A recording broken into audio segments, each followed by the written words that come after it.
In recent years, there have been charges from time to time that the CIA has involved itself in illegal activities. Some of the most bizarre to date involve a bank in Australia known as Nugan Hand. And tonight, Gary Shepard has a report. When the Nugan Hand Bank of Sydney, Australia collapsed in 1980, it appeared at first glance to be just another bank failure. But after Australian authorities began taking a closer look, they discovered a tangled web of intrigue with all the elements of a best-selling spy novel: a mysterious death, the body later dug up from its grave, illegal currency transactions, big-time drug operations, and the Central Intelligence Agency. We were to become the paymasters for the CIA around the world. In other words, we were putting ourselves in the position to disperse funds for the CIA to whoever they were directed. Former bank executive Neil Evans, given immunity from prosecution, agreed to talk about the Nugan Hand operation on Australian television. From his account and others, the bank had its genesis during the Vietnam War. 4 of the original stockholders were Americans who listed their addresses as Air America, Army Post Office, San Francisco.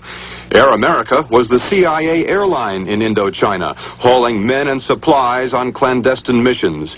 And according to former CIA agents, even drugs out of the so-called Golden Triangle, where the borders of Burma, Laos, and Thailand converge.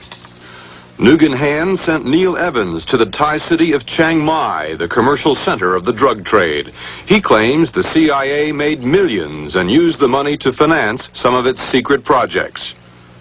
The idea was that money would be deposited with the Nugan Hand Bank by the CIA through various channels, and also that the Nugan Hand Bank would be the repository for funds coming in from various CIA enterprises, namely drugs in Thailand, marijuana in particular, and that the Nugan Hand Bank would then be responsible for rerouting that money to an account in America with a New York bank.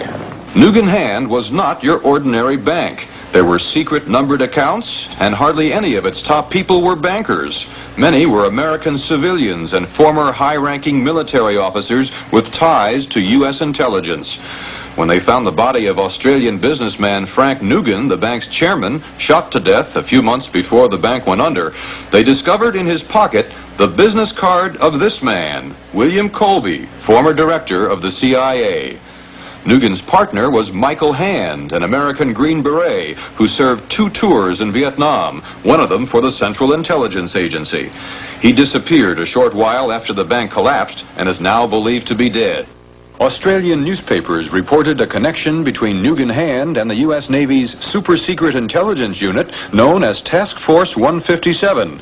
Among its top agents, CIA man Edwin Wilson, now under indictment for selling arms and explosives to Libyan dictator Muammar Gaddafi.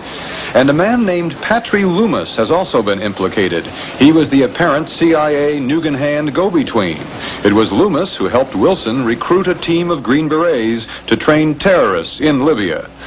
The Nugan Hand affair has caused an uproar in Australia, where authorities are trying to find out what involvement the bank might have had in the 1975 downfall of the Labour Party government. Meanwhile, investigators on 3 continents are attempting to trace $50 million missing from the accounts of depositors, including many Americans. Here in this country, the CIA denies any involvement with drug operations in Indochina, the Nugan Hand Bank itself, or the deaths of the 2 men who ran it. Gary Shepard, CBS News, Los Angeles.